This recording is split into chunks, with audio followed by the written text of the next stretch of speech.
EQ 시대 자존감과 창의성을 키우는 좋은 부모의 마음 공감 대화. 생각하라 그리고 좋은 부모가 되어라. 저 이정은은 이 책을 2023년 5월에 출간하게 되었습니다. 아이들만 보면 발걸음이 멈추어졌었습니다. 하나이라도 행복하게 자라기를 꿈꾸며 아이들이 좋아서 30대에 새롭게 시작한 어린이집 교사. 지금까지 30년째 아이를 바로 세우는 일에 가치를 두고 어린이집에서 아이들의 양육을 지원하고 있습니다. 2014년도에는 영유아기 인성발달연구의 망꼬치를 발족하여 어린이집 원장님들과 함께 학부모님의 부모 역할 지원에 힘쓰고 있습니다. 다음 세대의 바른 성장을 위해서는 지금 우리 세대가 바뀌어야 합니다. 좋은 부모 되기 지원을 위해 지난 20년간의 교육 현장에서의 경험과 노하우를 이 한 권의 책에 담았습니다. 하나이라도 더 행복해지기를 꿈꾸며 육아를 힘겨워하는 젊은 부모들께, 다음 세대를 잘 키우고 싶어하는 교육기관의 선생님들께, 어린 시절 형성된 불편한 정서 속에서 힘겨운 삶을 사는 분들께, 그래서 남은 생을 행복하게 살고 싶어하는 분들에게 실질적인 도움과 지침서가 되어줄 것입니다. 이 책의 활용법 및 수칙을 안내해 드리겠습니다. 이 책은 전체 8주차로 구성되었고 매 주차마다 4가지의 내용을 담고 있습니다. 첫 번째, 나의 육아 경험과 일상의 에피소드. 두 번째, 잠재의식의 변화를 도모하기 위한 동기부여와 훈련. 세 번째, 자녀 양육을 위해 알아야 할 실질적인 지식. 네 번째, 마음 공감 중심의 긍정적 언어기술 습득과 실천의 내용을 담고 있습니다. 매 주차별 마지막에 실천하기 3가지가 안내되어 있습니다. 첫 번째는 해당 주차를 독서하신 후 핵심 내용 요약 후 소감 및 적용점을 기록하기. 두 번째, 주차별 내용 중 핵심 실천 내용을 실천하고 기록하기. 세 번째, 주차별 실천 후의 소감을 기록하기로 구성되어 있습니다. 1주차, 사랑은 삶의 에너지 원천. 빈 컵, 컵에 물이 차오르면 넘친다. 컵에 물 한 방울씩 모여 차오르듯 나의 잠재의식이라는 컵 속에 생각이 채워지면 말과 표정과 행동으로 흘러넘친다. 사람은 태어날 때 잠재의식이라는 빈컵을 하나씩 가지고 태어난다. 이 컵 속에 날마다 생각이라는 물방울이 떨어져 조금씩 차오른다. 그 물은 맑은 물일 수도 있고 구정물일 수도 있다. 나의 잠재의식이라는 컵에 쌓인 생각들이 오늘의 나다. 나의 잠재의식을 이루고 있는 생각들을 교체하기란 쉽지 않다. 누구나 갖고 태어나는 잠재의식이라는 빈컵. 우리 어른들은, 부모들은 아이들이 가지고 있는 이 빈컵에 맑고 깨끗한 물을 부어주어야 한다. 아이들의 잠재의식 속에 맑고 깨끗한 생각이 쌓이도록 해야 한다. 한번 채워진 컵 속의 물을 다른 물로 채우려면 먼저 있는 물을 비워내야 한다. 아이들을 돌보는 어른의 잠재의식이 이미 부정적인 것들로 채워졌다면 아이들에게 흘려보낼 생각 역시 부정적인 생각이 될 것이고, 아이들의 잠재의식 또한 부정적인 것들로 채워질 것이다. 아이들에게 맑고 순수한 생각을 기대할 수 없다. 부모가 되었고 나의 사랑하는 자녀들이 맑고 깨끗한 정신의 소유자로 세상을 아름답게 보고 자신의 삶을 행복하게 가꾸는 사람으로 살아가기를 희망한다면 먼저 부모 자신의 잠재의식부터 잘 가꾸어야 한다. 긍정과 감사와 사랑과 순수와 신성한 덕, 선한 것들로. 엄마라는 신분. 나의 자녀 3남 1녀는 현재 모두 성인이 되어 독립적인 자신의 삶을 잘 살아가고 있다. 둘째 아들 어린 시절의 이야기다. 4명의 아이들을 낳아 키우다 보니 육아 경험도 다양하다. 대체로 임산부 시절을 건강하게 보내면 아이도 건강하게 태어나 잘 자랐다. 첫째를 임신하고는 건강관리에 신경을 쓰고 잘 먹은 탓인지 건강하게 태어나 잘 자랐지만 둘째 때는 어려운 가정 형편상 제대로 영양 섭취를 못했다. 형제 중 제일 작게 약골로 태어나 늘 병을 달고 살며 소아과를 단골로 드나들더니만 9개월쯤에 후두염과 폐렴이라는 진단을 받고 입원을 하게 되었다. 당시 시어머니의 일을 도와 어린이집의 교사로 일을 하던 때라 오전에는 어린이집 일을 보고 오후가 되어서 병원을 갔다. 입원한 첫날은 외할머니와 아빠의 간호를 받아야 했다. 온종일 낯선 병원에서 불안해하며 잘 먹지도 않고 울기만 했던 아이가 오후 늦게 나타난 나를 보자마자 얼굴이 환해지면서 품에 폭 안겼다. 아이가 엄마가 왔으니 모든 두려움과 불안이 없어졌나 보다. 그런 아이를 꼭 안아주면서 마음이 뭉클해옴을 느낀다. 이 엄마란 존재가 내게 이토록 꼭 필요한 존재였구나. 엄마만이 너의 모든 두려움과 외로움을 해결해주는 존재이구나.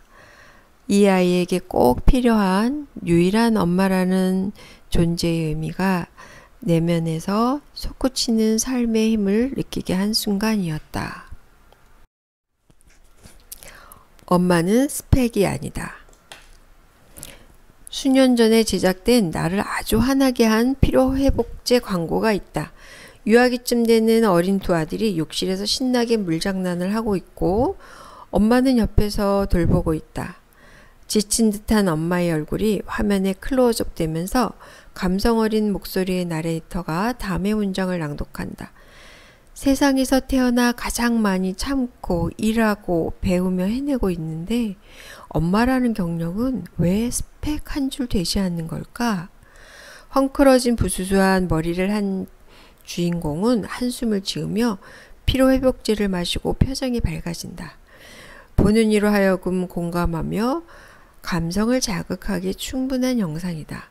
사람들이 특히 어린 자녀를 양육하며 육아로 지친 엄마들이 이 광고를 보면서 경력 단절이 되고 육아만 해야 하는 자신과 너무 같다 생각했을 것이다. 아, 맞아, 그렇지. 자신의 처지를 공감받는 느낌과 함께 엄마라는 신분을 스펙 한 줄 안 되는 힘겹고 가치 없는 것이라고 생각했을 것이다. 육아를 지치고 힘든 일로 설정하고 엄마라는 경력을 스펙 한 줄도 안 된다라는 표현이 나를 화나게 했다. 과연 엄마라는 신분이 스펙 한 줄 안 되는 가치 없는 존재일까? 부모로서 자식을 바르게 키우는 일은 참으로 위대하고 보람된 일이다.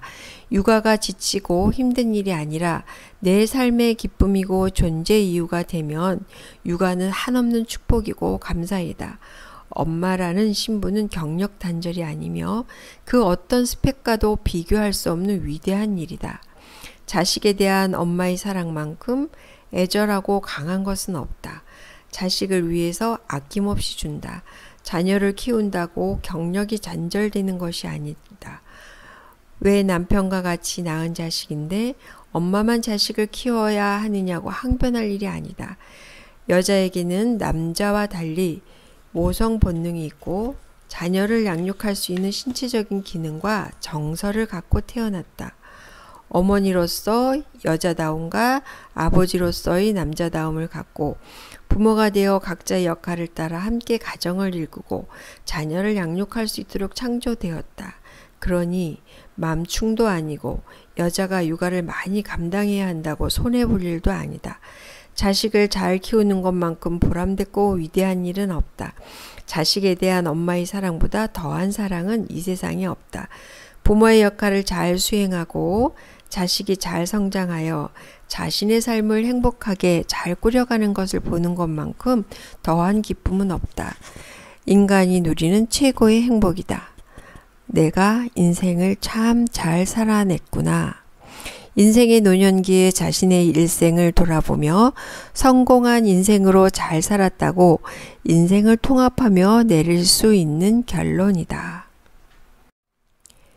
육아, 즐겁지 않으면 멈추자. 나는 등산을 좋아하고 즐긴다. 결혼 전에는 주말마다 혼자 8시간씩 등산하곤 했지만 결혼하면서 남의 이야기가 되었다. 그 후 30년이 지난 지금 아이들 모두 성장하여 시간의 자유를 누리게 되면서 다시 등산을 시작했다. 등산의 맛을 모르는 사람은 사서 고생한다고 한다. 내려올 곳을 그렇게 힘들게 올라가냐고 한다. 숨이 턱턱 막히는 과정을 거쳐야 하늘과 맞닿은 곳에서 세상을 내려다볼 수 있다. 초록색 나뭇잎들이 내뿜는 피톤치드 냄새가 좋다. 내 몸 안에 쌓여있던 이산화탄소들을 밖으로 다 토해내고 맑은 공기를 순환시키는 느낌이 참 좋다. 훨씬 가벼워진 몸과 맑은 정신으로 하산하는 여정 또한 즐겁다. 등산은 이런 묘미로 즐긴다. 독서도 참 힘든 일이지만 그 맛을 아는 사람은 독서를 즐긴다. 공부는 독서보다 더 힘들지만 공부의 맛을 아는 사람은 몰입하며 즐긴다. 직장에서의 일도 즐기면 참 즐거운 일이다. 같은 일을 해도 어떤 사람은 즐겁게 하지만 어떤 사람은 생존을 위해 억지로 해낸다. 육아만큼 세상에 힘든 일이 어디 있겠는가. 2돌 무렵 아이의 떼쓰기는 성장하고 있다는 증거이니 조금만 기다려주면 다시 안정기가 온다. 이것을 모르면 떼쓰기는 육아의 고충으로 생각한다. 자녀의 발달 과정을 잘 알면 육아는 참으로 보람있고 즐겁고 행복하기까지 한 일이다. 무슨 일을 하든지 그것을 책임으로 생각하고 억지로 할 것인지 즐겁게 할 것인지는 나의 선택이다. 어떤 상황을 해석하고 반응하는 것은 전적인 나의 자유이다. 긍정에 초점을 맞출 것인가, 부정에 초점을 맞출 것인가.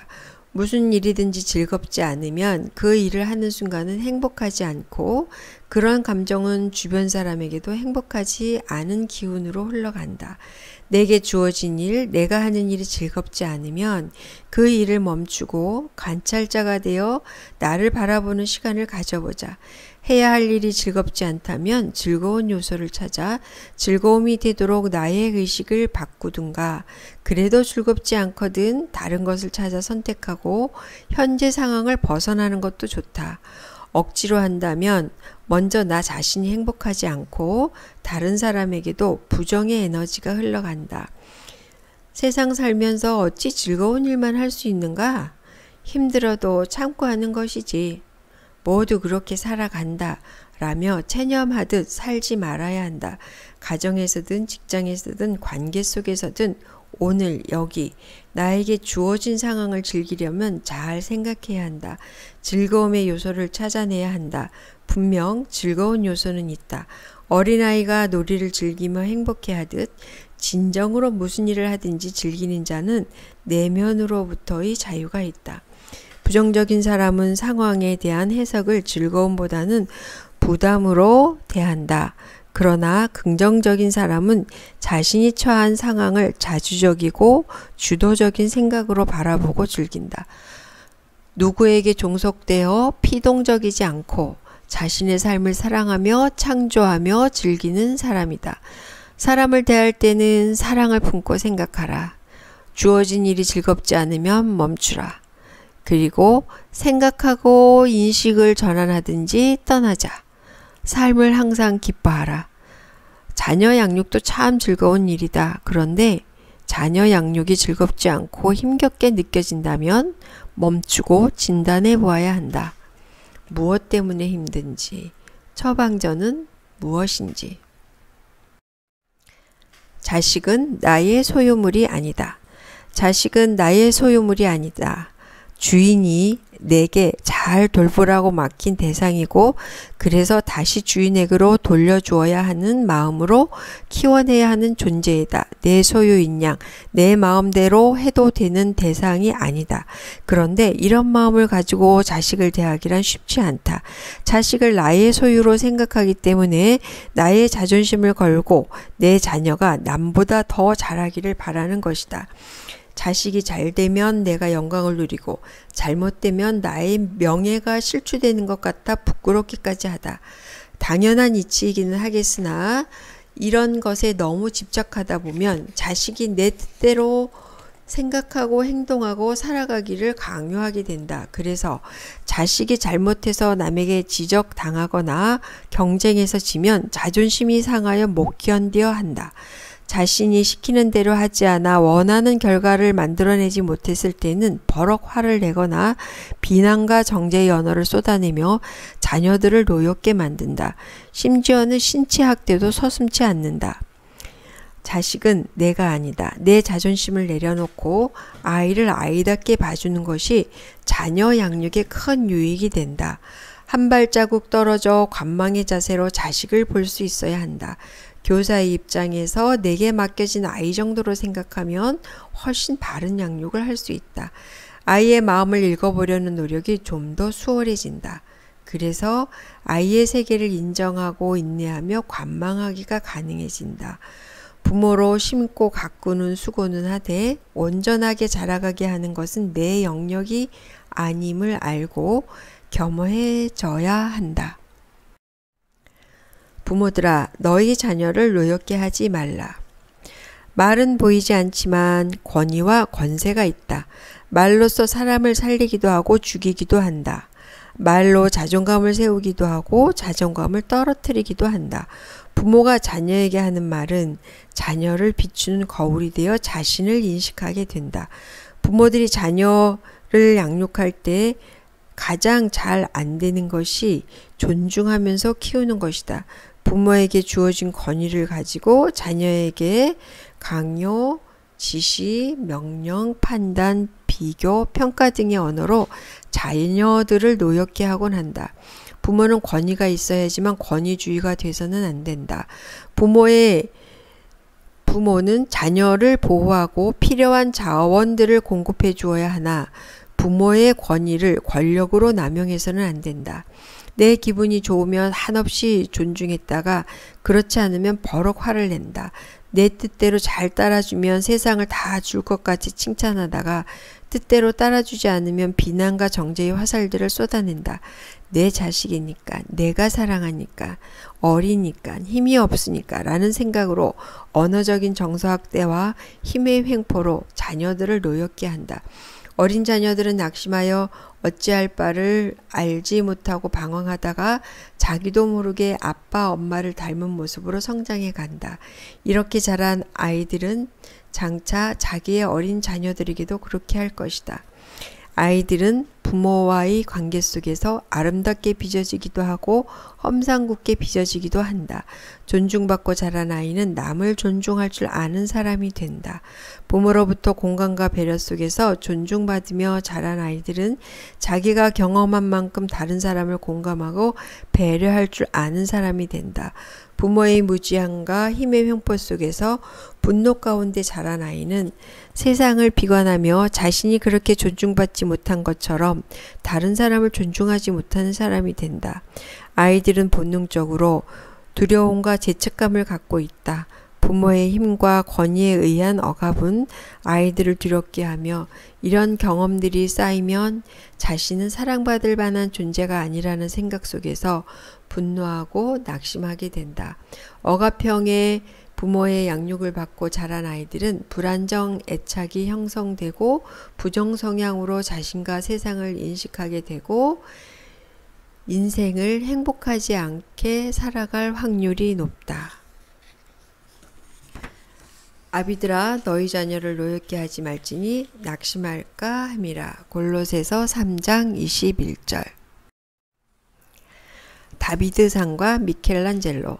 다비드상은 블레셋 장군 골리앗을 물리친 이스라엘의 목동 다윗을 말한다. 이 조각상을 보면 어떻게 이 거대한 돌덩이 속에서 이토록 정교하고 완벽하게 균형 잡힌 작품을 만들었을까 하는 감탄이 절로 나온다. 강렬한 눈빛, 불끈 힘을 준 주먹과 튀어나온 굵은 핏줄, 균형 잡힌 근육질의 탄탄한 몸매, 두 다리의 묘한 포즈의 다비드상의 섬세함과 웅장함은 살아있는 듯한 생명력을 느끼게 한다. 이탈리아의 천재 조각가 미켈란젤로가 1501년에 대리석으로 5m가 넘는 거대한 다비드상을 3년 만에 완성하였다. 당신은 어떻게 이렇게 훌륭한 형상을 조각할 수 있습니까? 라는 사람들의 질문에 미켈란젤로는 내가 형상을 만든 것이 아니라 다만 장애물을 제거하고 그 대리석 안에 있는 형상을 끄집어내는 것뿐이지요. 라고 대답하였다. 우리 어린 자녀들 속에도 아름다운 형상이 이미 내재되어 있다. 우리는 그 아름다운 형상을 끌어내는 솜씨 좋은 조각가가 되어야 한다. 아이 속의 아름다움을 보는 통찰력이 있는 눈과 장애물을 분별하고 그것을 제거하는 능력이 우리 부모들에게 어른들에게 있어야 한다. 21세기 교육은 무엇인가를 주입하는 교육이 아니라 장애물을 제거해주는 교육이 되어야 한다. 수많은 정보를 받아들여 그 정보들 속에서 잘 처리하여 새로운 창의적인 결과물을 만들어낼 수 있는 능력이 필요하다. 아이들 속에 이미 잠재된 능력이 잘 발현될 수 있도록 토양을 잘 가꾸어 줄 수 있어야 한다. 좋은 씨가 뿌려졌어도 토양이 좋아야 씨 속에 있는 형질이 피어날 수 있다. 적당한 수분과 온도, 빛, 양분, 장애물이 없는 토양, 즉 수용성이 좋은 토양이 되어야 한다. 봄이 되면 어김없이 피어나는 들의 민들레꽃을 보면 언제나 생명의 신비와 감사함을 느낀다. 겨우내 땅속에서 자신의 형질들을 잘 보존하고 있다가 자기의 때를 앓고 딱딱한 땅을 뚫고 나와 씨앗 속의 형질을 틔워낸다.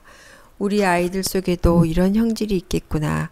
누가 알아주지 않아도 자신의 때를 알고 노란 꽃으로 예쁘게 피어난 민들레처럼 우리 아이들 속에도 스스로 피어낼 아름다운 형질이 있다. 우리 부모들은 어른들은 이 형질이 아름답게 피어날 수 있도록 토양을 잘 가꾸어 주어야 한다. 자녀 양육, 알고 키우면 쉽다. 부모라면 행복한 가정을 꿈꾸며 부와 성공을 갈망한다. 그러나 부와 성공을 갈망하기 전에 성공적인 자녀 양육을 더 우선해야 한다. 라푼레온 힐이 밝힌 성공 법칙대로 생각 속에 부자가 되기를 갈망하면 부자가 된다.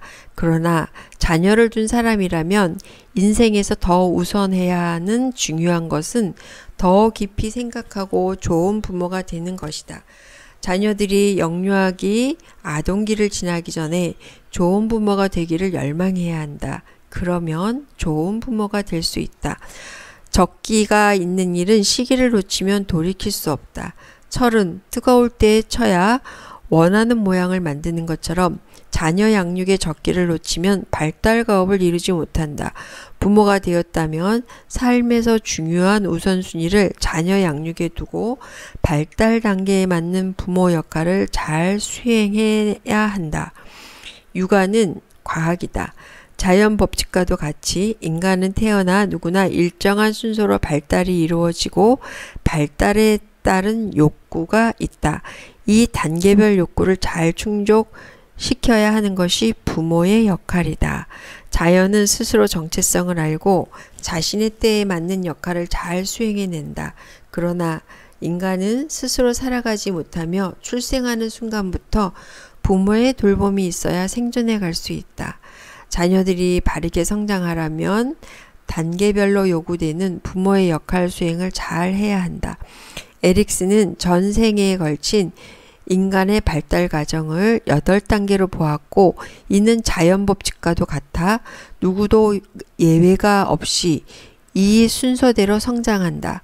그러므로 부모가 자녀의 발달 단계를 잘 알고 발달에 맞는 욕구와 과업을 잘 이루도록 도와준다면 아이들은 행복한 자신의 인생을 잘 가꾸어 갈 것이다. 특히 인간은 태어나 청소년기까지 부모의 역할을 필요로 하며 단계별로 부모의 역할이 달라진다.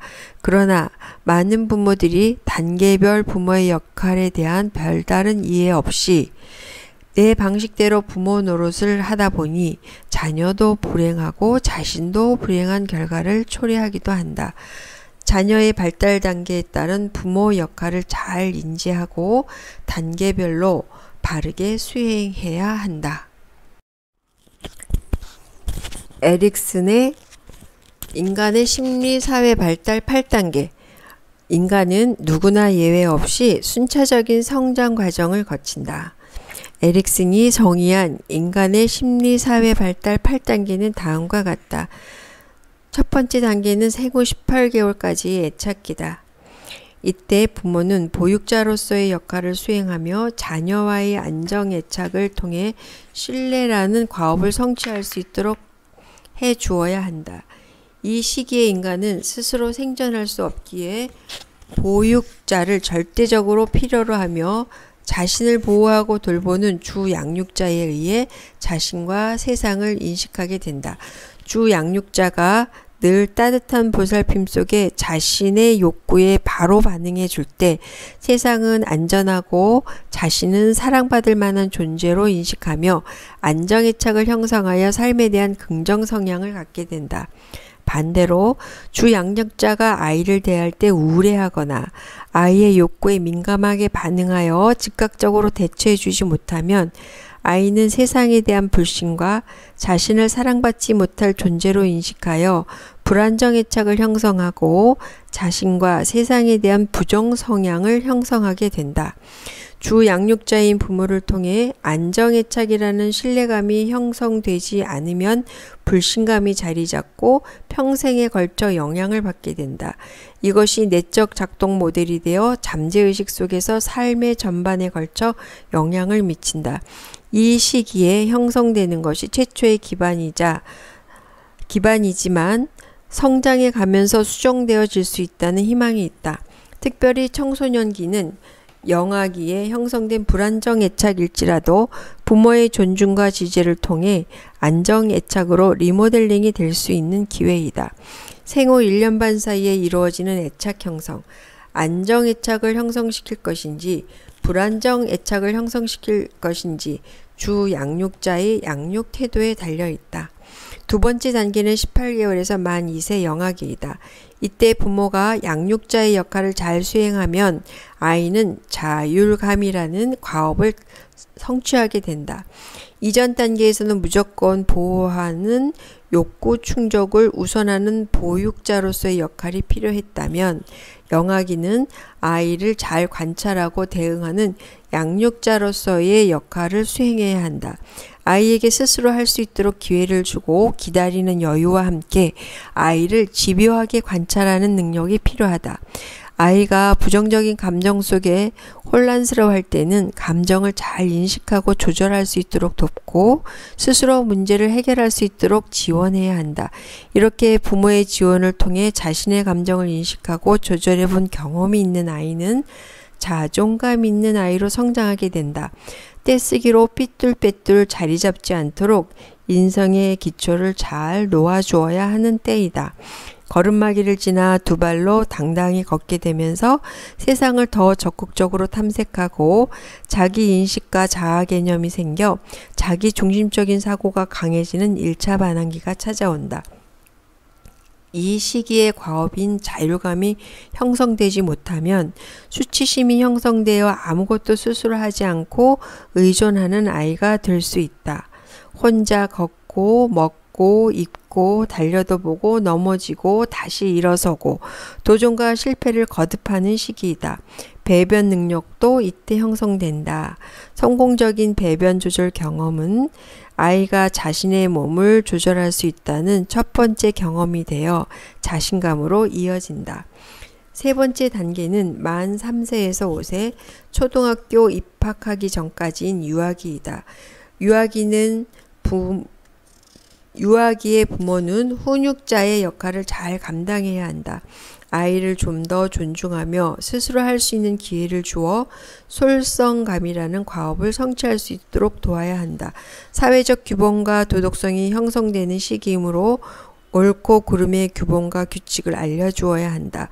또래 간의 원만한 상호작용 속에 리더십도 경험하며 스스로 놀이를 주도해 보기도 하면서 놀이의 즐거움 속에서 배움과 창의성이 발현될 수 있어야 한다.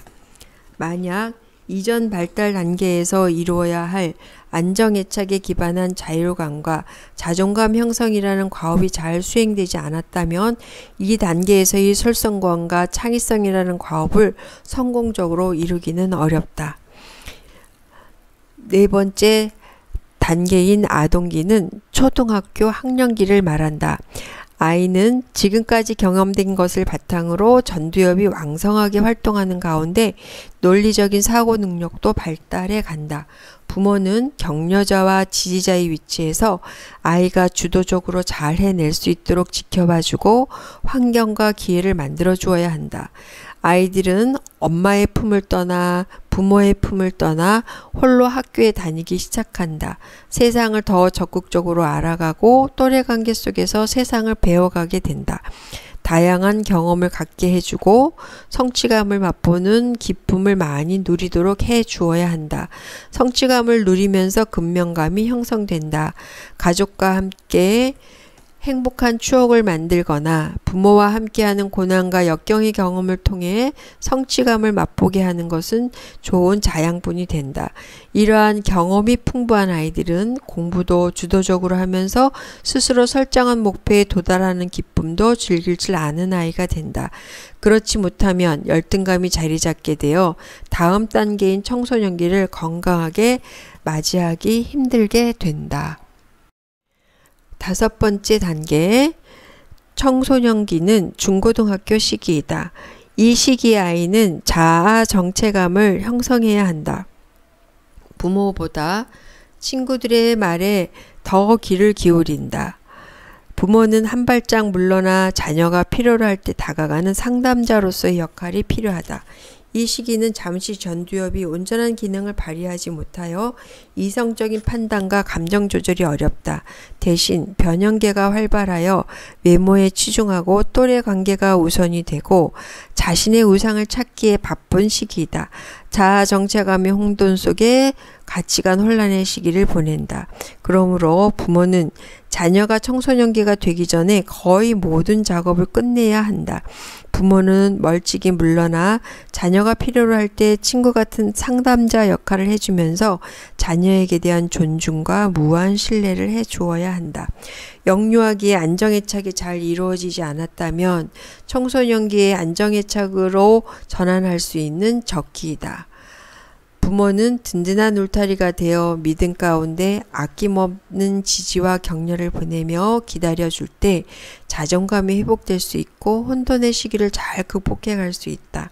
이 시기에 부모의 잔소리는 결코 도움이 되지 않는다. 사랑하기 때문에 너 잘되라고 하는 훈계, 옳은 소리는 아이들의 귀를 막게 하는 잔소리일 뿐이다. 아이들은 더 이상 부모의 훈계와 양육자와 같은 역할을 원하지 않는다. 내가 누구인지에 대한 자아 정체성을 인식하고 주도적인 능력을 확립하는 시기이다. 공부하는 이유를 알고 스스로 공부하며 자신의 인생을 준비하는 아이는 방황하거나 일탈하지 않는다. 중독성 게임이나 마약, 담배 등에도 쉽게 빠져들지 않는다. 자녀가 방황하더라도 부모가 자녀를 끝까지 지지하고 신뢰해 주어 자녀에게 내 편이 되어주면 다시금 자기가 있어야 할 자리로 돌아온다. 부모는 자녀들이 청소년기에 이를 때 바른 부모 역할을 잘 수행해야 한다. 좋은 부모가 된다는 것은 자녀의 발달 과정과 발달 욕구에 따른 과업을 잘 성취하도록 돕는 것이다. 영유아기, 아동기의 10살 이전의 어린 자녀는 모판의 모종을 키우도 조심스럽게 살펴야 하지만 청소년기는 생각과 결정을 존중해주고 실패해도 묵묵히 바라봐주고 지지해줄 수 있어야 한다. 자녀들은 그런 경험들 속에서 자율감과 책임감을 갖고 자신의 인생을 잘 준비해 간다. 부모도 자녀들에게 모델링이 되도록 자신의 삶을 멋지게 가꾸어주는 모습을 보여주는 것이 중요하다. 아이들과 함께 부모도 성장해 가야 한다. 6번째 단계는 18세 이후 40세까지의 초기 성인기이다. 자녀들이 성인이 되어 부모로부터 완전하게 독립하는 시기이다. 이후로 부모는 자녀를 인생의 동반자로 대해 주어야 한다. 이전 시기까지는 학교나 사회에서 잘못하면 보호자로서 부모가 책임을 져야 한다. 성인이 되면 자신의 인생에 일어나는 일들을 책임지고 독립하도록 놓아보내야 한다. 이성과의 사랑도 아름답게 가꾸고 결혼을 통해 가정을 만드는 경험을 하게 된다. 결혼하고 가정을 이루었다면 자녀는 부모로부터 떠나야 하고 부모는 자녀를 떠나보내야 한다.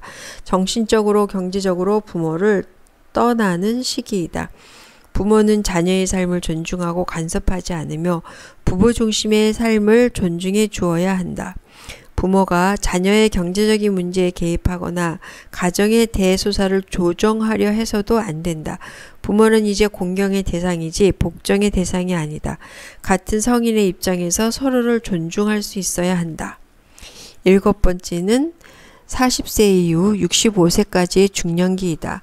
자녀를 성장시키고 생산성 있는 활동을 통해 경제력을 갖고 가장 왕성하게 활동하는 시기이다. 많은 생산성을 통해 기여하는 삶을 경험하고 자녀를 독립시킨 후 노년을 위한 터전도 준비하게 된다. 마지막 8번째 65세 이후 노년기로서 경제력이 약화되어 인생을 돌아보며 자신의 인생을 통합하며 죽음을 잘 준비하는 시기이다. 자신의 인생을 행복하게 잘 살아왔다고 회고하기도 하고 후회와 불안 속에서 고독한 노년을 맞이할 수도 있다. 현대사회에 들어서는 경제활동 연령이 연장되면서 노년의 연령이 점점 늦어지고 있다. 이렇듯 인간은 누구나 일련의 순서대로 성장하고 발달하며 늙어간다. 발달의 시기에 따른 과업을 잘 수행해내었을 때 심리적으로 건강하고 행복한 삶을 살아가게 된다. 적어도 청소년기까지는 부모의 보호와 자원이 필요한 시기이다. 단계별 과업이 잘 이루어지도록 부모의 역할을 단계별로 잘 수행해낸다면 우리의 자녀들은 심신이 건강한 행복한 아이들로 잘 성장해 갈 것이다. 자녀가 성장할 때 부모도 함께 성장한다. 자녀가 성장하는 단계에 따라 부모 역할의 옷을 잘 갈아입어야 한다. 자녀에게 적절한 훈육과 지도가 필요한 때에 욕구 충족에만 초점을 두어서는 안 되고 지지하고 격려가 필요할 때 여전히 엄한 훈육만 해서는 안 된다. 대화하며 자신의 마음을 읽어줄 친구 같은 부모가 필요할 때 지시하고 명령만 하면 아이들은 부모한테서 더욱 멀어진다.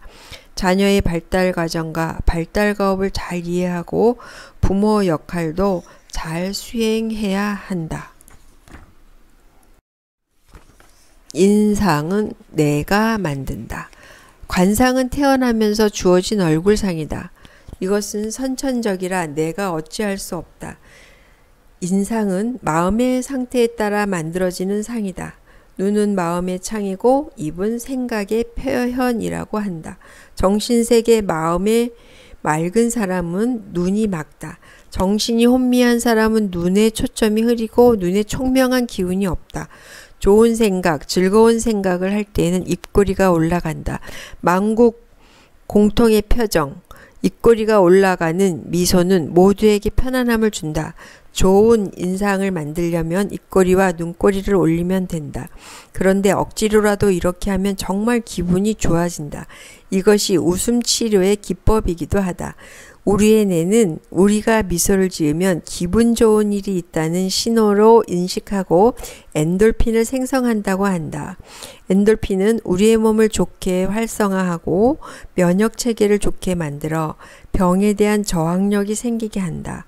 결국 긍정의 생각으로 전환시키는 미소는 우리의 몸과 마음을 건강하게 만든다. 긍정의 생각은 감사이며 선이다. 최근 들어 많이 사용되는 회복 탄력성은 우리의 몸과 마음을 원래의 자리인 긍정의 상태로 회복시킨다는 핵심 개념으로 긍정 마인드셋이라고도 한다. 즉 우리의 몸과 마음을 긍정적인 사고로 세팅하는 것이다. 좋은 인상을 만드는 것이 우리의 삶을 회복시키는 데 탁월한 방법이다. 기뻐서, 좋아서, 즐거워서 웃는 것이 아니라 웃으니까 기쁘고 즐겁고 행복해지는 것이다. 긍정에 초점을 맞추면 웃을 수 있다. 좋은 인상, 미소 짓는 얼굴은 모든 사람에게 좋은 거울이 된다. 나의 좋은 인상은 나를 대하는 사람들을 비추는 좋은 거울이 되어준다. 결혼 초기 꽤 오래전의 일이지만 아직도 기억에 남는 사람이 있다. 내가 늘 가는 마트에 계산원으로 일하는 여직원이 있었다. 항상 밝고 명랑한 얼굴로 마트에 오는 사람들을 대하는 그 여직원은 마트에 오는 모든 사람들의 기분을 좋게 하는 특별한 매력이 있었다.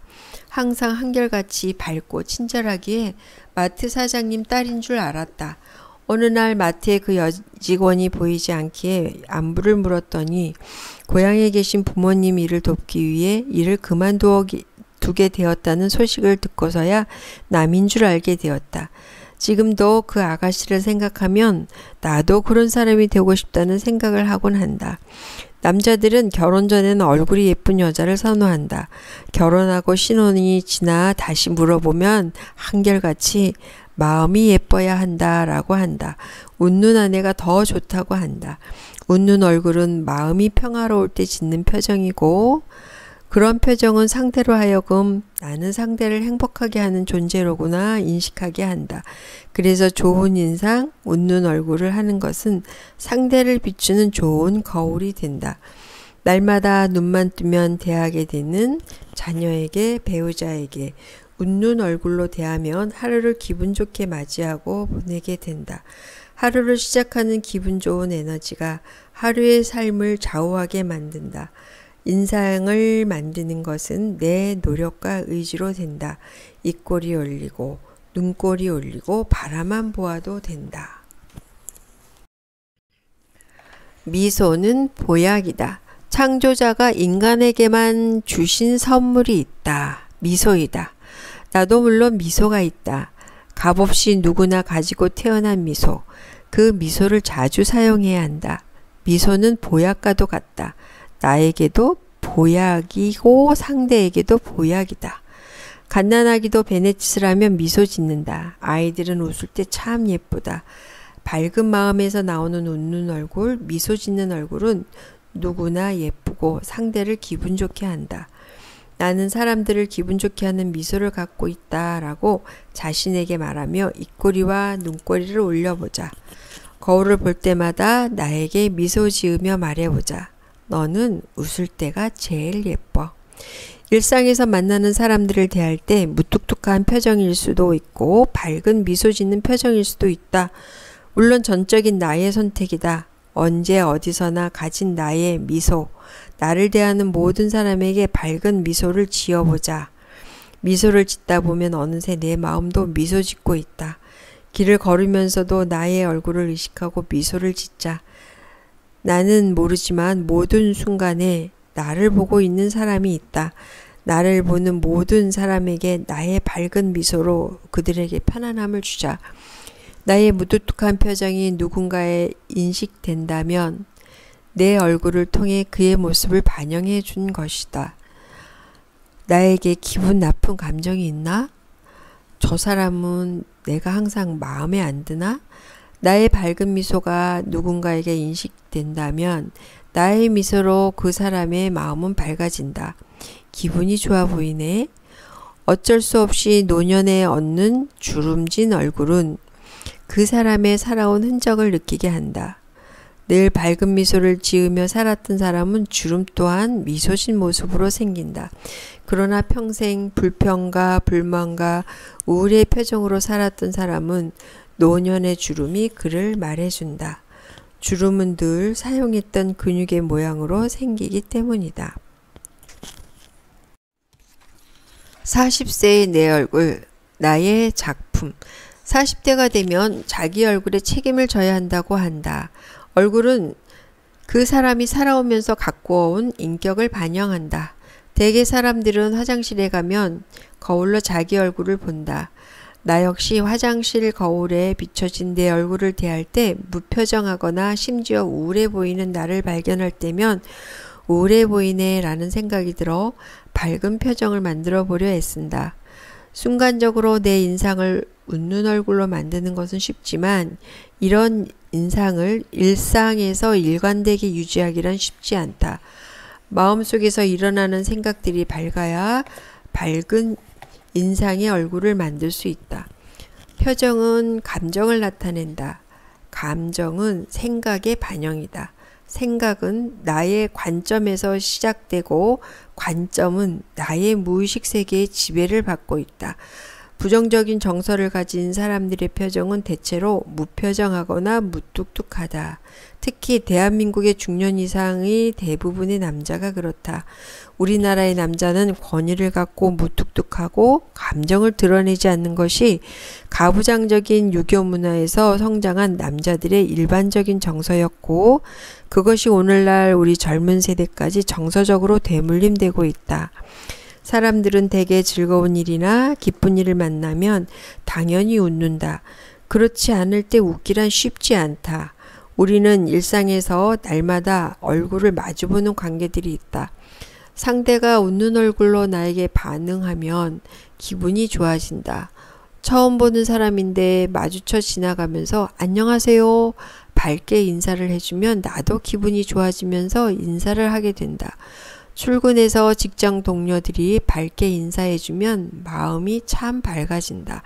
형식적으로 눈도 마주치지 않고 고개만 끄덕이며 인사하면 나한테 무슨 기분 나쁜 일 있나 생각하며 마음이 어두워지면서 의례적으로 인사하게 된다. 나의 일상에서 매일 아침 가장 먼저 얼굴을 대하는 사람은 남편이다. 먼저 일어나 하루를 시작하고 있는 남편이 나를 보면 항상 먼저 활짝 웃어준다. 잘 잤어? 라는 말에 내 마음이 밝아지고 미소로 답하게 된다. 그리고 그 기분이 하루를 지배하곤 한다. 상대의 얼굴은 나의 얼굴이 되어준다. 상대의 얼굴은 나의 거울이 되어준다. 나의 얼굴 또한 상대에게 거울이 되어준다. 내 마음이 밝으면 상대에게 환하게 비추는 빛이 된다. 내 얼굴에 미소가 있으면 상대도 마음이 밝아지면서 미소 짓게 된다. 누구나 즐거운 일이 있으면 웃을 수 있다. 이것은 아주 쉽다. 내가 먼저 웃으면 나도 즐겁고 상대도 즐거워진다. 내 마음 깊은 곳에 있는 평안으로 늘 미소 지어줄 수 있다면 나의 이런 밝음이 주위를 따스하게 비추게 된다. 미소는 우리를 행복하게 하는 힘이 있다. 웃음은 몸의 고통까지 사라지게 하고 마음과 몸을 건강하게 하는 묘약이다. 눈꼬리를 올리고 입꼬리를 올려보자. 나의 인상이 바뀔 때까지 미소 지어보자. 단회적인 표정 만들기로는 나의 인상이 바뀌지 않는다. 나의 관점, 나의 패러다임, 나의 무의식 세계를 바꾸어 가야 한다. 나의 관점을 바꾸는 것은 내 생각을 잘 들여다보는 데서 시작해야 한다. 상황에 대한 나의 자동적인 반응이 부정적인지 긍정적인지 관찰자의 시각으로 내 생각을 살피고 부정적으로 반응하고 있다면 즉각 긍정적인 생각으로 전환하고 반응해야 한다. 그렇게 할 때 진정 나의 미소가 내면 깊은 곳에서 우러나오는 표현이 될 수 있다. 부정적인 생각은 판단과 평가로 나타나고 비난으로 이어져 그 얼굴은 결코 미소 지을 수 없다. 이런 부정적인 생각들이 지배할 때 인상은 점점 굳어지고 험악해지게 된다. 40세가 되면 내 얼굴은 내가 책임져야 한다. 항상 웃을 수 있는 사람은 삶이 즐겁고 행복하다. 이런 사람은 좋은 인상을 주게 되고 타인에게도 행복을 준다. 사랑의 최고 표현, 껴안아주기. 나는 매일 아침 남편과 직장 동료들에게 껴안아주기를 실천하고 있다. 이따금 만나는 지인들에게 껴안아주며 껴안기를 전파하고 있다. 아침에 일어나면 남편을 껴안아준다. 좋은 아침, 잘 잤어? 서로에게 기분 좋은 에너지를 전달한다. 이제는 남편이 먼저 팔을 벌리며 다가온다. 어린이집으로 출근을 해서 바로 시작하는 일. 교실마다 들어가서 한 명의 선생님에게 하트 모양의 스티커를 옷깃에 붙여주고 24시간 효력이 있는 사랑의 패치예요 라며 껴안아주며 긍정의 메시지와 함께 토닥여준다. 선생님, 오늘도 사랑을 품고 생각합니다. 오늘도 화이팅! 나의 사랑의 패치를 받은 선생님이 그 교실의 다른 선생님에게 사랑의 패치를 붙여준 후 껴안아준다. 릴레이로 사랑의 에너지가 교실 전체로 전달된다. 1, 2분이면 충분하다. 그렇게 기분 좋은 긍정의 에너지로 어린이집에서의 하루를 시작한다. 인간의 껴안기, 허그는 애정의 본능적 표현이다. 사랑의 감정이 들 때 사랑하는 대상을 껴안는다. 갓 태어난 어린 자녀를 품에 안는다. 사랑만큼 강력한 힘은 없다. 껴안아 주는 것은 사랑의 자연스러운 행위이며 본능적 표현이다. 부모가 어린 자녀를 껴안아주고 사랑하는 연인끼리 서로 껴안아준다. 보고 싶었던 사람을 만나면 껴안아준다. 슬픔으로 괴로운 사람을 만나면 껴안아주며 위로해준다. 환자를 껴안아주면 병세가 빠르게 호전이 된다. 정년퇴직을 한 리 샤피로 판사는 껴안는 판사로 유명하다. 그는 사랑이야말로 가장 큰 힘이라는 사실을 깨닫고 사랑의 표현으로 껴안는 판사가 되었다. 그는 만나는 사람들에게 하트 모양의 스티커를 옷깃에 붙여주면서 진심 어린 사랑을 담아 껴안아 주었다. 그렇게 그는 조건 없는 사랑의 메시지를 전하는 데 열정을 바쳤다. 심지어 거리를 오가는 낯선 사람들, 교통경찰관, 심술구준, 버스기사를 껴안아 주었다. 스트레스를 받은 그들을 껴안아 주며 그들의 마음의 짐을 덜어주었다. 불치병으로 누워만 있던 중증장애인, 어느 누구도 껴안기를 꺼리는 침을 질질 흘리는 레너드도 껴안아 주었다. 지난 24년간 아무에게 사랑의 온정을 느껴보지 않았던 레너드는 기쁨의 표현으로 소리를 질렀고 레너드의 소리를 처음 들은 그 방의 모든 사람은 감동하지 않을 수 없었다. 슬플 때, 힘들 때, 외로울 때, 아플 때 껴안아 주기는 회복하는 강력한 힘과 치료의 효과가 있다. 껴안아 주기는 사랑의 표현이며 사랑은 가장 강력한 삶의 에너지의 원천이기 때문이다. 오늘도 우리의 자녀 8초 동안 꼭 안아주셨습니까? 8초 포옹법, 인간의 두뇌가 기억하고 인지할 수 있는 시간이 8초라고 한다. 그래서 광고 업체들은 이런 두뇌의 작용 원리를 이용해 8초간의 영상 광고를 제작한다. 자녀에게 애정어린 마음으로 8초 동안 꼭 안아주면 자녀에게 사랑의 감정이 전달되고 기억되는 시간이다. 자녀를 꼭 껴안아주며 하루를 시작하게 하고 잠들게 하자. 어린 자녀에게 뿐만 아니라 오늘도 나의 기분 좋은 에너지가 일상에서 만나는 사람들에게 흘러가도록 껴안아 주자. 사랑의 표현, 껴안아 주기는 나의 삶을 긍정적인 에너지로 채울 뿐만 아니라 주변 사람들에게 사랑의 에너지를 흘려보내게 될 것이다. 사랑은 삶의 에너지 원천이다. 사랑은 사람을 살린다. 포옹은 사랑의 최고의 표현이다. 1주차 이제 쉬어가는 시간입니다. 1주차 핵심 실천은 오늘도 8초 동안 꼭 안아주세요 입니다.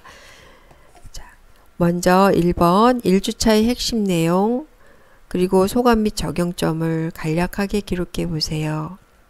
2번 일상에서 매일 5일 이상 가족 중 1명 이상, 동료 중 1명 이상 8초 껴안아 주기를 실천합니다. 긍정의 마음으로 껴안아 주세요. 지금까지 하지 않아서 용기가 나지 않는다면 먼저 선포하는 용기가 필요합니다. 오늘부터 나는 당신을 매일 껴안아 주겠습니다. 껴안아 주면서 긍정의 메시지를 전합니다. 오늘도 당신이 내 옆에 있어서 감사해요. 자녀를 보며 사랑해, 사랑해, 정말 사랑해. 세 번째는 이렇게 한 주간 실천한 후에 소감을 기록합니다. 자, 1주차를 다 완수하셨습니다. 수고하셨습니다.